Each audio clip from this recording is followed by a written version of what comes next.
ایمان تازہ ہو جائے گا. سنیے ذرا. میری ایک بار جنت البقیع کے گورکن سے ملاقات ہوئی. ایسی ایسی باتیں مجھے بتائی انہوں نے, میں کتنی دیر تک تو روتا ہی رہا. اور میں 2 باتیں بتا دیتا ہوں, پھر کبھی موقع ملا تو اس پر تفصیل سے بات کریں گے. تو میں نے کہا یار کچھ تو بتاؤ جنت البقیع کے بارے میں, ایسا کیا ہے؟ ہم تو سنتے ہیں آپ تو قبروں میں قبر کھودتے ہیں, آپ تو جنت البقیع میں ہی ہوتے ہیں. کہتے ہیں عبدالحبیب بھائی پہلے بتائیں آپ کو میرے جسم سے خوشبو آ رہی ہے؟ میں نے کہا خوشبو تو بڑی آ رہی ہے, کون سا عطر لگایا ہے؟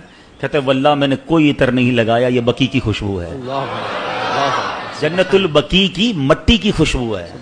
اچھا وہ کہتے ہیں دنیا کا کوئی بھی قبرستان اٹھا لیں, پھر میں نے بھی غور کیا, وہاں آپ کو کیڑے بکوڑے بہت سارے جانور ملتے ہیں نا, مردے دفن ہو رہے ہیں, اور ظاہر قبرستان میں تو صفائی نہیں ہوتی نا, تو آپ کو کیڑے بولا جنت البقیع میں ایک کیڑا نہیں ہے. یعنی میں آپ کو روحانیت والی باتیں نہیں بتا رہا, روحانیت تو اندر کیا کیا ہوگا وہ تو اللہ جانے, اس کا حبیب جانے, اس کی کیسی کرم نوازیاں ہیں. میں تو جو نظر سے آنے والی چیزیں بتا رہا ہوں.